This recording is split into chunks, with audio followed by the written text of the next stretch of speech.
मैंने भरा तो था पर ये मेरा वाला नहीं है। आप बता रहे हो कितने क्वेश्चंस किए थे आपने? 170। 170 और ये बिल्कुल ब्लैंक है हमारे।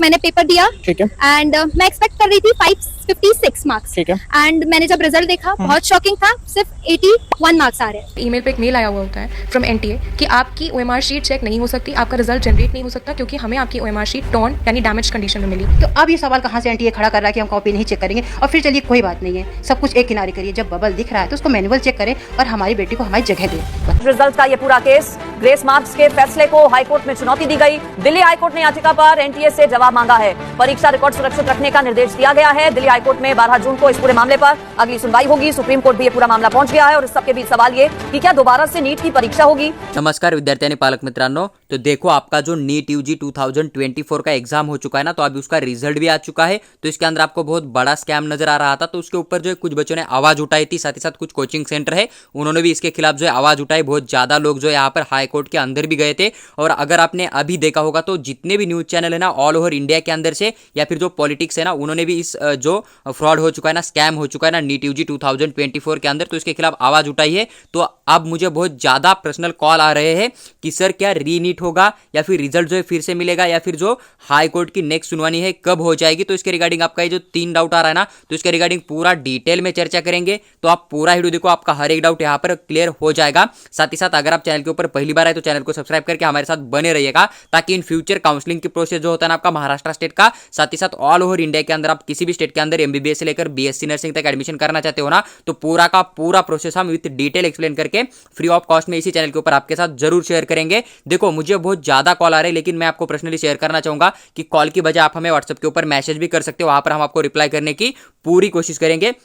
देखो अभी आपका फर्स्ट जो सवाल होगा कि री नीट होगा या नहीं होगा, तो मैं कुछ ऐसे पॉइंट शेयर करूंगा कि जहां से आपको री नीट होने का बहुत ज्यादा चांस देखने को मिल जाएगा। साथ ही साथ रिजल्ट फिर से आएगा तो आपके साथ क्या हो जाएगा, ये भी पूरी बात मैं आपके साथ शेयर करूंगा। साथ ही साथ अगर यहाँ पर हाई कोर्ट जो है नेक्स्ट सुनवाई कब करेगा और आपको यहाँ पर आगे चल के क्या करना है, अभी आपको क्या करना है, नीट एग्जाम के लिए फिर से प्रिपेयर करना है 2024 वाले, या फिर आपको अभी कुछ काम नहीं करना है, फिर काउंसलिंग के लिए प्रिपेयर करना है, तो पूरा डाउट आपका इस वीडियो के अंदर यहाँ पर मैं पूरा डिटेल में सॉल्व करूंगा। देखो सबसे पहले हम यहाँ पर बात करेंगे कि री नीट क्यों होगा। देखो सबसे पहले री नीट तो होगा, लेकिन क्यों होगा ये आपके मन में सवाल आ गया होगा। तो पहला पॉइंट यहाँ पर यही बन जाएगा कि पेपर लीक हुआ था बिहार के अंदर, जो कि एग्जाम के पहले दिन, और वहां पर लगभग 11 लोगों को जो है गिरफ्तार किया था पुलिस ने। तो इसकी एक वजह हो सकती है कि पेपर यहाँ पर फिर से हो सकता है, क्योंकि एनटीए बोल रहा है कि पेपर लीक नहीं हुआ है। लेकिन अगर एनटीए बोल रहा है कि पेपर लीक नहीं हुआ है तो 11 लोगों को अरेस्ट क्यों किया, ये आपके मन में बहुत ज्यादा सवाल आ जाता है और यहाँ पर एनटीए जो है कोर्ट के अंदर फंस सकता है। इस बात का आपको थोड़ा सा ध्यान देना है। उसके बाद देखो बहुत ज्यादा लोग ऐसे, बहुत ज्यादा स्टूडेंट ऐसे कि जिसका ओएमआर एंड आंसर की अगर आप देखोगे तो उनका स्कोर अलग बन रहा था, लेकिन नीट रिजल्ट जो एनटीए ने डिक्लेयर किया ना, तो उसके अंदर उनका जो स्कोर कुछ अलग ही आ रहा है। यानी कि मान लीजिए कि कोई बच्चा ओएमआर सीट एंड आंसर की उसका देखोगे उसका 500 स्कोर आ रहा था, तो नीट रिजल्ट के अंदर उसको 198 या फिर 200 ही स्कोर दिया गया। तो ऐसा क्यों हुआ, इसका भी एक सवाल रहेगा एनटीए, और इस चीज को एनटीए मान नहीं रहा है, अपनी गलती को एनटीए एक्सेप्ट नहीं कर रहा है। ये बहुत बड़ी यहाँ पर नाइंसाफी हो रही है आपके साथ, आपको इस बात का थोड़ा सा ध्यान रखना पड़ेगा। उसके बाद देखो नेक्स्ट यहाँ पर जो आपका गुजरात स्टेट है ना, यहाँ पर लगभग 16 लोगों का जो ओएमआर सीट है ना, वो टीचर ने खुद फिल किया है। यानी कि गुजरात के अंदर 16 बच्चों की जो मतलब पेपर होता है ना एग्जाम का, तो टीचर ने खुद दिया है, वहां पर बच्चों ने एग्जाम नहीं दिया है, और इतने बच्चे सामने आ चुके हैं, इनका इन्फॉर्मेशन जो है लीक हो चुका है। बाकी और भी स्टूडेंट हो सकते हैं कि जिनका जो एग्जाम किसी अदर ने दिया है, खुद बच्चे ने जाके नहीं दिया है। तो एक मामला हो सकता है कि इस वजह से भी आपका पेपर फिर से हो सकता है, क्योंकि 16 बच्चों का तो ओपन हो चुका है, लेकिन जिनका ओपन नहीं हुआ है वो तो यहाँ पर सेफली री रिजल्ट मिल जाएगा, तो उसके अंदर एडमिशन लेके अपना एमबीबीएस वहां पर कंप्लीट कर लेंगे। इसलिए यहाँ पर री नीट होने का चांस आपको देखने को मिल सकता है। उसके बाद देखो यहाँ पर एनटीए ने जो यहाँ पर आपको ग्रेस मार्क देके रखा था ना, तो इसका कोई परफेक्ट रीजन नहीं दिया है। इस बात को आपको ध्यान रखना है कि जितने भी ग्रेस मार्क मिले थे, तो किस बच्चे को कितने ग्रेस मार्क दिए, इसका कोई रीजन नहीं दिया गया। अगर कोई बच्चे का 5 मिनट वेस्ट गया ना, तो उसको भी बहुत ज्यादा इन्होंने यहाँ पर ग्रेस मार्क दे के रखा है। तो इस बात का कोई एक परफेक्ट रीजन एनटीए ने अभी तक मेंशन नहीं किया है, इस बात को भी आपको थोड़ा सा समझना पड़ेगा। उसके बाद जो 5th पॉइंट है कि ऑल स्टूडेंट को ग्रेस मार्क का नोटिस नहीं दिया। देखो अभी टाइम लॉस तो बहुत ज्यादा बच्चों का होता है, ऐसा नहीं कि सिर्फ दिल्ली, हरियाणा या फिर छत्तीसगढ़ के अंदर ही हुआ था। महाराष्ट्र हो सकता है, कर्नाटक हो सकता है, मध्य प्रदेश हो सकता है, वहाँ पर भी बहुत सारे लोगों का जो यहाँ पर टाइम लॉस हो गया था, लेकिन उनको कोई ग्रेस मार्क नहीं मिला है और ग्रेस मार्क देने वाले हैं ऐसा इन्होंने एक नोटिस निकालना चाहिए था। जब आपका नीट एग्जाम हो गया, लॉस ऑफ टाइम हो गया, तो उसके बाद आपको मान लीजिए कि आपने कोर्ट के हिसाब से दे रखा है, लेकिन आपको एक नोटिस तो डालना चाहिए था एनटीए का ऑफिशियल वेबसाइट के ऊपर कि जो बच्चों ने एग्जाम दे के रखा है, जिनका कि लॉस ऑफ टाइम हो चुका है, तो हम उनको ग्रेस मार्क देने वाले हैं, तो आप यहाँ पर अप्लाई कर सकते हो, तो उस हिसाब से आपको ग्रेस मार्क मिलेगा। यानी कि ऑल ओवर इंडिया के बच्चे जितने भी नीट एग्जाम के अंदर एग्जाम दिए थे, जिनका कि लॉस ऑफ टाइम हो चुका था ना, तो उन हर एक बच्चों को यहाँ पर ग्रेस मार्क देना चाहिए था, लेकिन एनटीए ने नहीं दिया है। ये तो एक मेन एग्जाम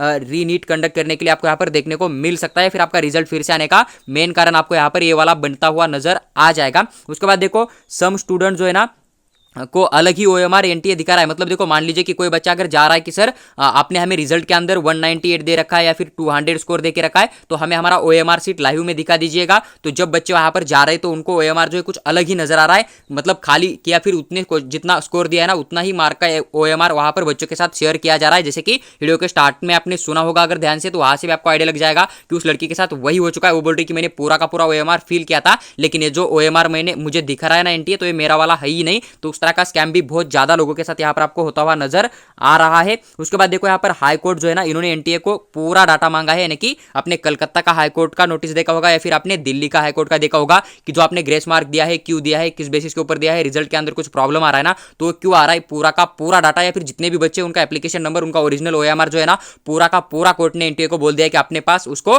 सच धज के रखिएगा। जब आप यहाँ पर कोर्ट में आओगे नेक्स्ट सुनवाई के दिन, तो आपको यहाँ पर पूरा का पूरा डाटा जो है कोर्ट के सामने पेश करना होगा।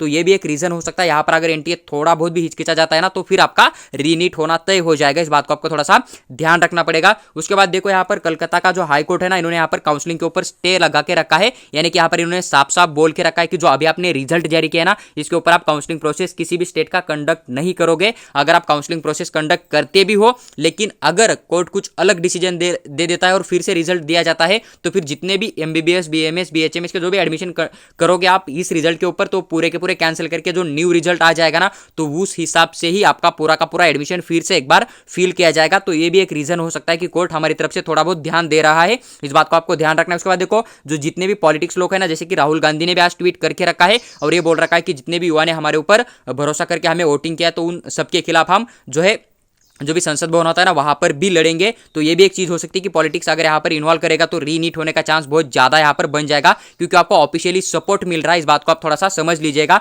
उसके बाद देखो यहाँ पर बहुत ज्यादा स्टूडेंट लोग जो है ना रास्ते पर उतर चुके हैं। आपने देखा होगा कि जैसे कि बिहार के अंदर भी है, दिल्ली के अंदर भी है और महाराष्ट्र स्टेट के अंदर भी छत्रपति संभाजी नगर सिटी है ना, वहां पर भी बहुत ज्यादा लोग जो है यहाँ पर रास्ते के ऊपर, बच्चे रास्ते के ऊपर निकलते हुए आपको देखने को मिल जाएगा। इस बात को भी आपको थोड़ा सा समझ लेना है। उसके बाद देखो यहाँ पर जो भी टीवी चैनल है ना पूरे के पूरे, तो पूरा का पूरा हाईलाइट करे, यानी कि न्यूज अभी जो है ना, नीट पेपर जो लीक हुआ है ना, पूरा का पूरा ट्रेडिंग में आपको देखने को मिल रहा है, यानी कि सब लोग जो है इसकी तरफ से आवाज उठा रहे। इस बात को आपको थोड़ा सा ध्यान रखना है। तो एक कुल 12 पॉइंट है, यहाँ से आपको एक आइडिया मिल जाएगा कि नीट का एग्जाम जो है रीनीट हो सकता है या फिर रिजल्ट आपको फिर से दिया जाएगा। अभी रिजल्ट आपको फिर से मिल जाएगा तो आपके साथ क्या क्या होगा इस बात को समझिए।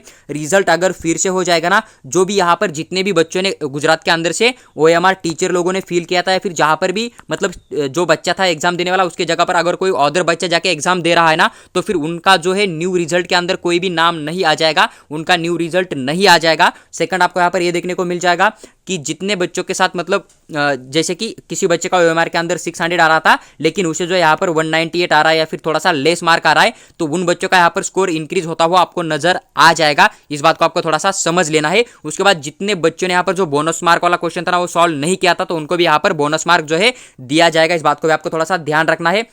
और कुछ लोग ऐसे थे कि जिनका कि 128 या फिर 200 के आसपास स्कोर आ रहा था, लेकिन उनको एनटीए ने जो है 600 या फिर 500 के आसपास स्कोर देखे रखा था, तो इन बच्चों का यहाँ पर पूरा का पूरा जो है स्कोर डाउन हो जाएगा। इनका 600 से सीधा जो भी ऑफिशियल स्कोर आ रहा था ना, तो उतना ही उनको रिजल्ट के अंदर देखने को मिल जाएगा। तो जो भी ईमानदारी से बच्चों ने स्कोर किया ना, तो उनके ऊपर जो ये बच्चे गए थे ना, मतलब मिस्टेक की वजह से वो बच्चे पूरे के पूरे नीचे आते हुए भी आपको यहाँ पर साफ साफ नजर आ जाएंगे। साथ ही साथ देखो यहाँ पर अदर कंडीशन क्या बनेगी, जितना की ग्रेस मार्क यहाँ पर मिल चुका था लॉस ऑफ टाइम की वजह से, तो ये पूरा का पूरा यहाँ पर जो भी लॉस ऑफ टाइम की वजह से जितना भी ग्रेस मार्क मिल चुका है ना, तो पूरा का पूरा यहाँ पर कैंसिल किया जाएगा। इस बात को ध्यान रखना कि लॉस ऑफ टाइम का जो है पूरा का पूरा यहाँ पर मार्क्स कैंसिल किया जाएगा। अगर कैंसिल नहीं करते हैं तो जितने भी बच्चों ने एग्जाम दे रखा था जिनका कि लॉस ऑफ टाइम गया था ना, तो उन हर एक बच्चों को इनको ग्रेस मार्क देना होगा, यानी कि कट ऑफ और यहाँ से ज्यादा बढ़ सकती है। इस बात का आपको ध्यान रखना है। लेकिन सभी बच्चों को ग्रेस मार्क ना देते हुए एनटीए क्या करेगा, जो भी ग्रेस मार्क देके रखा है ना, तो उस सिस्टम को क्लोज करके जो लास्ट ईयर की तरह रिजल्ट आया था ना विदाउट ग्रेस मार्क का, तो उसी तरह से रिजल्ट आपको देखने को मिल जाएगा। तो इस बात का आपको थोड़ा सा ध्यान रखना है।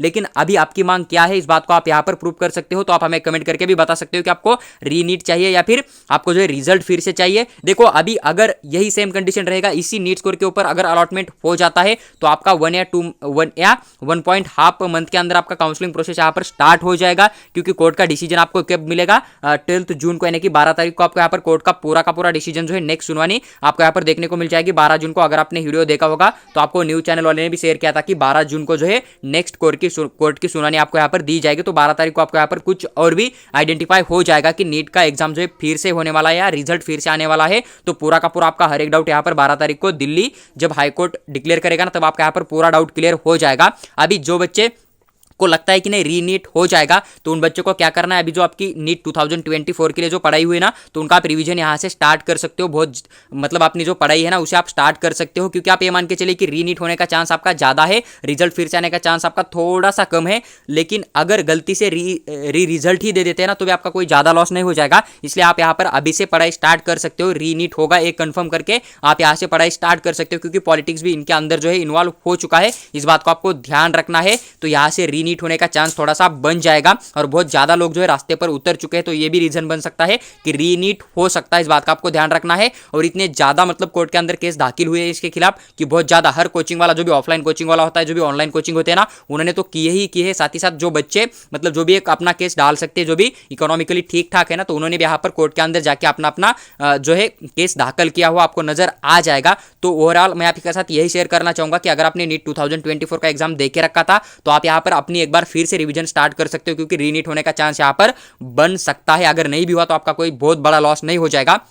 आपको दो चीजें यहां पर करनी है। एक तो सबसे पहले आपको यही चीज करनी है कि आपको क्या करना है, नीट 2024 का जो काउंसलिंग प्रोसेस रहेगा ना, उसके पूरे के पूरे आप यहाँ पर डॉक्यूमेंट जो है रेडी करके रखिए, डॉक्यूमेंट अपने पास रखिए। साथ ही साथ आप यहाँ पर क्या कर लीजिए, फिर से एक बार नीट 2024 का जो भी सिलेबस है ना, उसके अकॉर्डिंग उसे आप रिवाइज करना एक बार स्टार्ट कर दीजिएगा। क्योंकि रीनीट हो जाएगा तो आपका यहाँ से स्कोर इंक्रीज हो जाएगा। साथ ही साथ अगर आपने रीनीट नहीं कंडक्ट किया, एनटीए वालों ने या फिर गवर्नमेंट ने या फिर कोर्ट ने डिसीजन नहीं दिया, तो फिर आपका जो डॉक्यूमेंट है आपके पास होना चाहिए, ताकि इसी स्कोर के ऊपर या फिर जो न्यू रिजल्ट डिक्लेयर किया जाएगा ना, उस हिसाब से आप यहाँ पर काउंसलिंग प्रोसेस के अंदर पार्टिसिपेट कर सकते हो। देखो जो भी एक पूरा डिटेल एनालिसिस था ना, आपका एक डाउट आ रहा था मुझे कॉल के ऊपर, तो मैंने पूरा विद डिटेल सॉल्व करने की पूरी कोशिश की है। अगर आपको वीडियो अच्छी लगती है तो लाइक कीजिए और चैनल को सब्सक्राइब करके हमारे साथ बने रहिएगा। या फिर अगर आपको हमारा पेड काउंसलिंग ज्वाइन करना है तो आप हमें व्हाट्सएप के ऊपर भी मैसेज कर सकते हो। वहां पर हम आपको पूरा का पूरा पेड काउंसलिंग के रिगार्डिंग इन्फॉर्मेशन शेयर करेंगे।